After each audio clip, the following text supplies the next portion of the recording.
జై శ్రీరామ్, జై శ్రీరామ్, జై శ్రీరామ్, జై శ్రీరామ్. ఈరోజు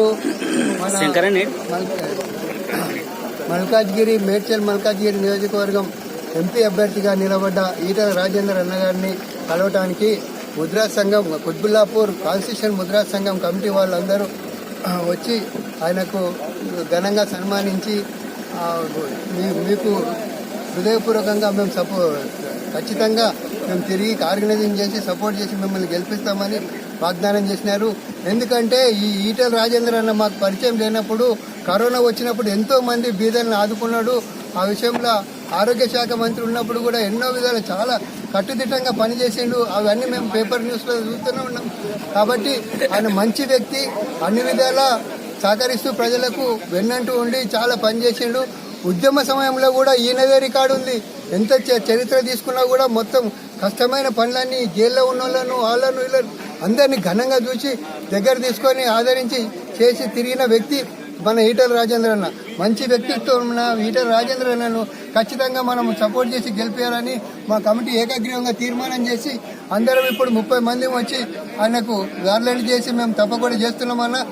బస్తీలో మేము ఇప్పటి నుంచి ఆర్గనైజ్ చేస్తాము. 6 నిమిషాలు కృషి చేసి మిమ్మల్ని గెలిపించుకోవటం మా ధ్యేయం అని చెప్పినాము.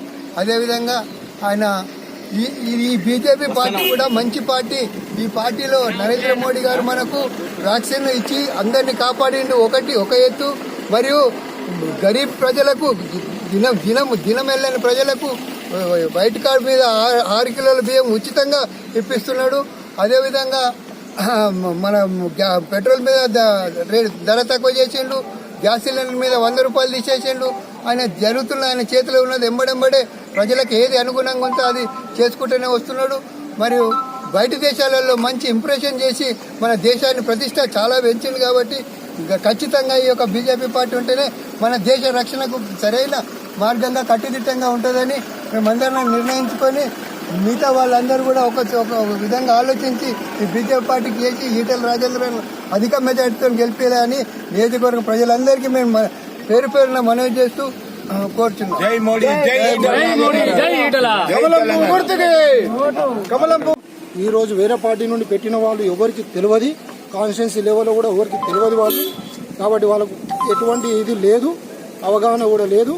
ఆయన చేసినటువంటి మంచి పనులు గుర్తించినటువంటి ఈ కాన్స్టిట్యున్సీ లెవెల్లో ఉన్నటువంటి జనాలకు చాలా మంచి అవగాహనతోని వాళ్ళు ఈటల రాజేందర్ గారిని గెలిపించుకోవాలని చెప్పేసి వాళ్ళు ఎంతో అభివృద్ధి చేసిండు. అదేవిధంగా పేదవాళ్లకు ఎంతో సహాయ సహకారాలు కూడా అందించిన ఆయనకు హాస్పిటల్ కానీ లేదంటే వేరే ఏదైనా ఆర్థిక శాఖ కానీ ఈ విధంగా ఆయన చేసినటువంటి పనులు గుర్తించి ప్రతి ఒక్కరు కూడా ఆయనకు ఓటేయాలని ఎక్కడ అడిగినా ఏ కూరగాయలు అమ్ముకునేటోళ్ళు కానీ అట్టిబండ్ల బండ్లోళ్ళు కానీ పంచర్ షాప్ వాళ్ళని కానీ అడిగితే ఈటల రాజేందర్ గారు అంటే ఎవరో ప్రతి ఒక్కరికి తెలిసిన వ్యక్తి కాబట్టి ఆయన ఖచ్చితంగా గెలుస్తున్నాడు అని చెప్పేసి వాళ్ళు కూడా చెప్తారు. దాంతోపాటు నరేంద్ర మోడీ గారి చేసినటువంటి పనులు దేశవ్యాప్తంగా అందరు గుర్తించారు. అది తెలుసు కాబట్టి బీజేపీ ఈసారి ఖచ్చితంగా గెలుస్తుంది. కాబట్టి ఈటల రాజేందర్ గారు కూడా గెలుస్తారని చెప్పేసి మేము కోరుకుంటున్నాము. జై శ్రీరామ్.